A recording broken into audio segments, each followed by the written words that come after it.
Hi friends, நம்ம kilo கணக்கு காய்கறி வாங்கினா கூட அதை எப்படி ஸ்டோர் பண்ணுறது நான் உங்களுக்கு சொல்கிறேன் ஃப்ரெண்ட்ஸ். முதல்ல பார்த்திங்கன்னா பீட்ரூட் தாங்க வாங்கின்னு வந்தேன். பீட்ரூட் எப்போவுமே பார்த்திங்கன்னா மேலேயும் கீழேயும் மேலேயும் எப்போவுமே வெட்டிடணும். அடிப்பக்கத்தையும் வெட்டிட்டிங்கன்னா பீட்ரூட் எப்போவுமே வீணாக போகாது. பீட்ரூட்டை வாங்கி நல்லா கழுவி தொடச்சிட்டு தாங்க ஸ்டோர் பண்ணி வைக்கணும். ஒரு மாதம் ஒரு வாரம் ஆனால் கூட இந்த பீட்ரூட் வீணாக போகாது. இது கத்திரிக்காய்ங்க. இது குழம்புக்கு நாளைக்கு செய்கிறதுக்காக தனியாக வச்சுருக்கேன். கத்திரிக்காய் நல்லா கழுவிட்டு எல்லா கத்திரிக்காயும் நல்லா கழுவிட்டு தொடச்சி தனியாக வச்சிடணும். இந்த பாருங்கள், கத்திரிக்காயத்தோட விலை 10 ரூபா தாங்க. 10 ரூபாய்க்கு தான் வாங்கினேன். நல்லா கழுவி பிஞ்சு கத்திரிக்காய் நல்லாயிருக்கும் குழம்புக்கு போட்டேன். நல்லா இந்த மழை காலத்துக்கு வீணாகாது. நல்லா கழுவி தொடச்சி கூடையில் போட்டு வச்சுருக்கேன். உருளைக்கிழங்கு நான் எப்போவுமே இப்படி தாங்க ஸ்டோர் பண்ணுவேன்.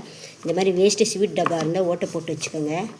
தண்ணி இந்த எல்லாம் வடிஞ்சிடும். உருளைக்கிழங்கு பாருங்கள், இதில் 1/2 கிலோ உருளைக்கிழங்கு வாங்கினேன். இப்போ புளி சோறு செஞ்சனால உருளைக்கிழங்கு காலையை வச்சு பொரியல் பண்ணேன்.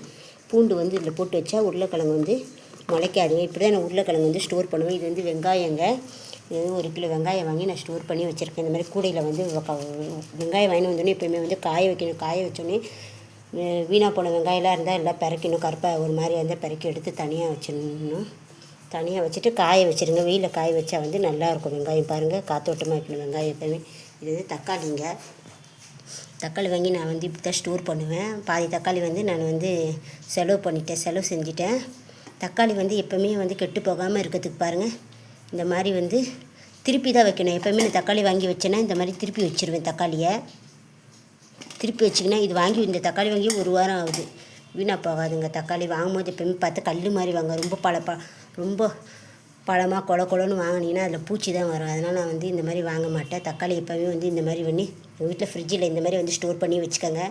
சில பேர் எண்ணெய் கூட தடவி வைப்பாங்க.